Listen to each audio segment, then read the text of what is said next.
Bonsoir et bienvenue sur Africa 24 dans cette nouvelle édition de l'Africa Tonight. Voici les titres.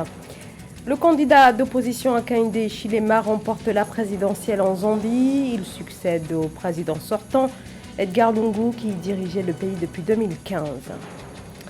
Attaque d'un convoi de pèlerins musulmans samedi dans l'état du plateau au Nigeria. L'attaque attribuée à une milice fait au moins 22 morts. Un couvre-feu a été décrété. La Côte d'Ivoire touchée par un premier cas confirmé du virus Ebola. Les autorités sanitaires ivoiriennes parlent d'un cas isolé et importé, un cas jugé extrêmement préoccupant du côté de l'Organisation mondiale de la santé. En Zambie, le chef de l'opposition Hakainde Hichilema remporte l'élection présidentielle avec plus de 2,8 millions de voix, a annoncé la commission électorale. 6e tentative et finalement la victoire pour cet opposant historique. C'était la 3e fois que Hakainde Hichilema affrontait Edgar Lungu, le président sortant dans les urnes. Joël Ballot. La 6e fois est la bonne. Le chef de l'opposition zambienne Hakainde Hichilema remporte le scrutin présidentiel avec plus de 2,8 millions de voix selon la commission électorale. Il devance ainsi Edgar Lungu, président sortant, avec un écart de près d'1 million de voix. Une belle revanche sur l'élection de 2016 où il perdait avec un écart de 100 000 voix. Le fait pour les partis de l'opposition de se fédérer autour d'un candidat a été un élément fort ayant favorisé son élection. Enfin, le pays traversait une crise socio-politique et économique et cela a suscité beaucoup de découragement de la part de nombreux électeurs du parti au pouvoir qui ont réagi par un vote sanction. Selon des observateurs locaux, cette victoire est le résultat d'un acharnement durant sa campagne électorale sur le redressement du système économique du pays. Avec un taux de participation estimé à 70%, les Zambiens ont fait leur choix, le choix du changement. Une défaite amère pour Edgar Lungu, président sortant, qui se voyait briguer un nouveau mandat. Based on the revelation of the ECZ final results, À la lecture de ce résultat final, je me conforme à la clause constitutionnelle pour un transfert pacifique du pouvoir. Je voudrais féliciter mon frère, le président élu, son Excellence M. Hakainde Hichilema, désormais 7e président de la République de Zambie. C'est aussi l'occasion pour moi de féliciter tous ceux qui ont participé à cette élection. Malgré les heurts rencontrés au cours du scrutin, le soutien massif des jeunes électeurs à Hakainde Hichilema a eu raison du président Edgar Lungu. 5 ans, c'est le temps accordé par la jeunesse au nouveau président pour faire de la Zambie un pays prospère. Après quelques heures de flottement, le président sortant, Edgar Lungu, qui avait dans un premier temps dénoncé un scrutin non libre et injuste, a finalement reconnu donc ce lundi sa défaite au scrutin qui s'est tenu dimanche. Le président sortant a même félicité Hakainde Hichilema. L'écart entre les deux adversaires est cette fois d'1 million de voix. La victoire de l'opposant consacre la 3e alternance électorale pacifique en Zambie depuis l'indépendance en 1964. Un convoi de bus transportant des pèlerins musulmans a été attaqué samedi 14 août dans l'état du Plateau, au centre du Nigeria. Au moins 22 personnes ont été tuées, poussant alors les autorités de la région à instaurer un couvre-feu. Le bilan fait également état de plusieurs dizaines de blessés. L'attaque est attribuée à une milice. Cette attaque est une nouvelle illustration des tensions intercommunautaires dans la région. Nathalie Mo. 20 personnes arrêtées et un couvre-feu de 18h à 6h du matin institué par le gouvernement fédéral de l'État du Plateau dans les localités de Bassa, Jos Nord et Jos Sud.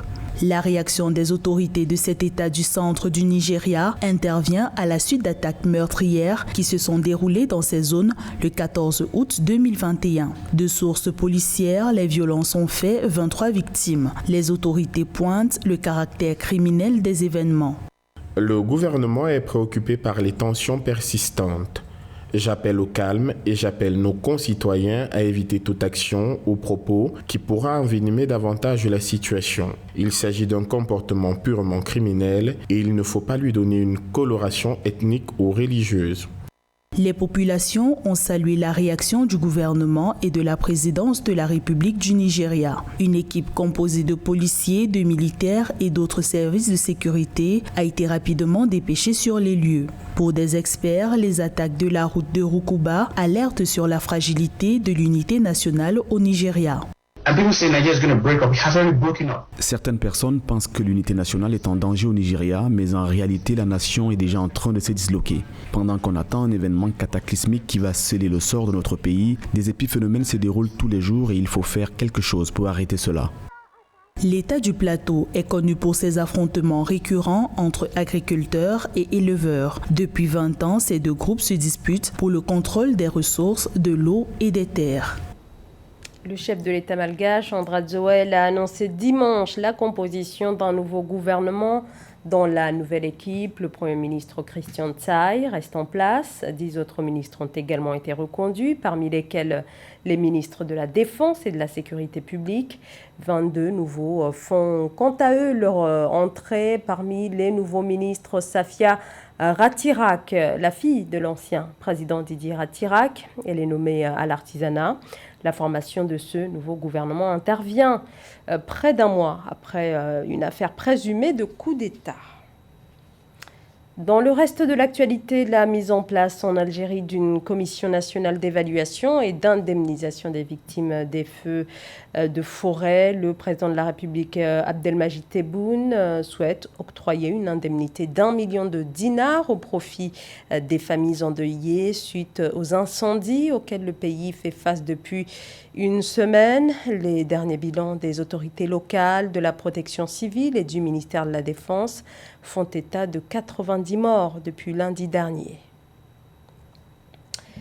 Les services postaux à l'ère du numérique, gros plan ce soir sur Togo Chrono, une entreprise implantée au Bénin avec une extension dans d'autres zones géographiques. L'entreprise se veut innovante dans le secteur des postes et des télécommunications. C'est un reportage de notre correspondant au Bénin, Leftiounou. Diplômé d'une école supérieure de commerce de Grenoble et titulaire d'un master en Grande-Bretagne, Régis Fassia a tôt découvert le potentiel qu'il avait en entreprenant au Bénin. Ayant constaté une défaillance au niveau de la transmission du courrier express dans le pays, il a conçu un business plan avec le concours de sa femme Sylvie Poyon afin de créer l'entreprise Top Chrono en 1995. Avec un petit budget, Top Chrono a été fondé. L'entreprise s'est spécialisée dans le secteur postal, notamment la livraison des courriers express au Bénin. Bénéficiaire de l'accompagnement de l'école de commerce de Grenoble, Top Chrono a obtenu la mise en place de procédures ayant favorisé l'extension de l'entreprise dans la zone UEMOA et en France. Après quelques années, Top Chrono a eu la certification ISO. Aujourd'hui, notre activité est essentiellement axée sur la télécommunication. Vous savez, aujourd'hui, par exemple, les bordereaux sont remplacés par des systèmes de code à barre que nous utilisons surtout dans les expéditions internationales. On a mis en place ce qu'on appelle le tracking qui permet d'avoir une certaine visibilité depuis l'heure de l'expédition jusqu'à la livraison. Nous avons aussi ce qu'on appelle, je dirais, les commandes en ligne. C'est d'ailleurs pour ça que nous avons développé aujourd'hui ce qu'on appelle le e-commerce qui est en train de devenir l'activité principale de Top Chrono. Top Chrono dispose d'un service coursier très actif. Dans la salle de traitement, des agents professionnels procèdent à l'enlèvement et la livraison des plis et colis. Grâce au leadership du PDG Régis Fassia, Top Chrono Group consolide la relation avec ses partenaires. Nous sommes satisfaits de ce partenariat que nous avons avec Top Chrono, étant donné que aujourd'hui, c'est une structure depuis 1995 qui a investi dans les ressources humaines et matérielles, a mis les moyens pour compétir avec les grands groupes comme les DHL et autres, et aussi avoir une place sur le marché à l'international. Et comme vous le constatez, nous sommes satisfaits, d'autant plus que Top Chrono respecte aujourd'hui les normes internationales en matière de prestation de services. Nous pouvons parler de la sécurité, de la fiabilité et de taux de perte qui est pratiquement zéro. L'avènement des télécommunications et de la numérisation induit de nouveaux défis auxquels les acteurs du secteur postal font face. Dans ce contexte, les ressources humaines de Top Chrono Group s'investissent et s'adaptent à cet environnement. L'entreprise innove en créant avec des partenaires transportés au Bénin. Une activité axée sur le transport de produits médicaux dont la plateforme digitale est installée à Cotonou. Inquiétude en Côte d'Ivoire. Samedi, les autorités sanitaires ont été informées par l'Institut Pasteur d'un cas positif de maladie à virus Ebola. Selon l'OMS, c'est le premier cas confirmé sur le sol ivoirien depuis 1994 et il s'agirait d'un cas importé sur le terrain. Les autorités sont sur le qui-vive. Nathalie Moore. Une jeune Guinéenne de 18 ans porteuse du virus Ebola en Côte d'Ivoire. Le ministère ivoirien de la Santé et l'Organisation mondiale de la santé ont signalé ce cas le 14 août 2021. Le ministre de la Santé de Côte d'Ivoire, Pierre Dimba, a déclaré à la télévision nationale qu'il s'agissait d'un cas isolé. Effectivement, on peut parler d'un cas isolé, parce que si c'est une seule personne qui a été en contact avec le virus, qui a été contaminée. Là, c'est un cas isolé. Mais à partir du moment si plusieurs personnes ont contracté le virus et ont développé la maladie, là, on va parler de contagion, de contamination. Suite à l'annonce d'un premier cas d'Ebola depuis 26 ans en Côte d'Ivoire, le ministre Pierre Dimba a invité au nom du gouvernement les populations au strict respect des mesures d'hygiène et de prévention pour faire barrage à la maladie dans le pays. Les autorités ont indiqué que la patiente a été admise à l'hôpital et reçoit actuellement un traitement. C'est déjà identification des contacts, tous ceux qui ont été de près ou de loin en contact avec la patiente.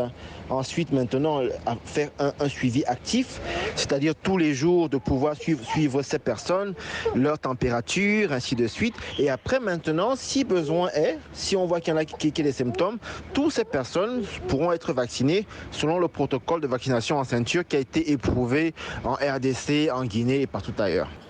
Le cas le plus récent d'Ebola avant celui-ci date de 1994 en Côte d'Ivoire. L'OMS a indiqué que le pays peut bénéficier de la plus grande expertise contre la maladie sur le continent, ce qui peut permettre d'accélérer la riposte. Cependant, l'organisation internationale s'est dite préoccupée que ce cas ait été enregistré à Abidjan, une métropole de plus de 4 millions d'habitants. En raison de la baisse des contaminations au Covid-19, les autorités congolaises ont décidé de procéder à un allègement des mesures de restriction. Bars et salles des fêtes sont autorisés à fonctionner avant l'heure du couvre-feu, mais toujours dans le respect des gestes barrières. Cet assouplissement a été décidé par la Task Force anti-Covid dirigée par le chef de l'État, Félix Tshisekedi. Reportage de notre correspondant Jacques Amboka.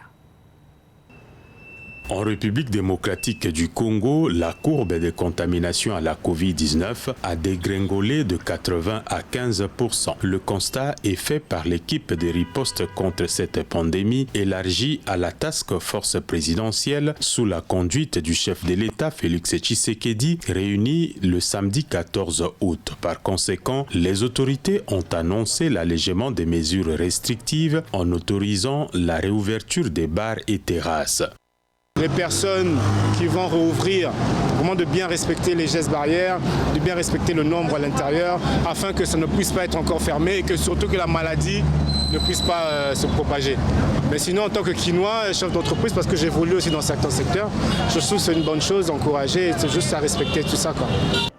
C'est donc un soulagement pour les tenaciers des bars et boîtes de nuit qui ont pendant longtemps fustigé les mesures restrictives qu'ils jugeaient discriminatoires. Ici, à Bandalungwa, une des communes les plus mouvementées de la capitale Kinshasa, cette terrasse et boîte de nuit se prépare à accueillir ses clients après plus de 2 mois d'arrêt.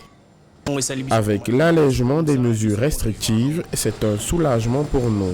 Nous vivions de ce travail qui pourvoit à nos besoins. Nous demandons aux autorités de carrément tout lever au lieu de fermer à 23 h comme exigé, qu'on nous permette de continuer jusqu'au matin.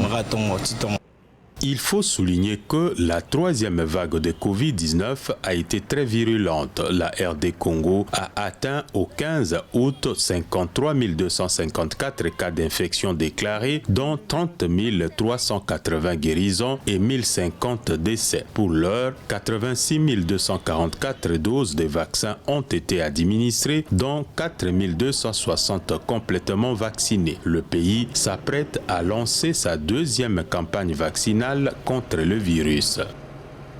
C'est la fin de ce journal. Merci à vous de nous avoir suivis. Dans un instant, une nouvelle édition de l'actualité sur Africa 24.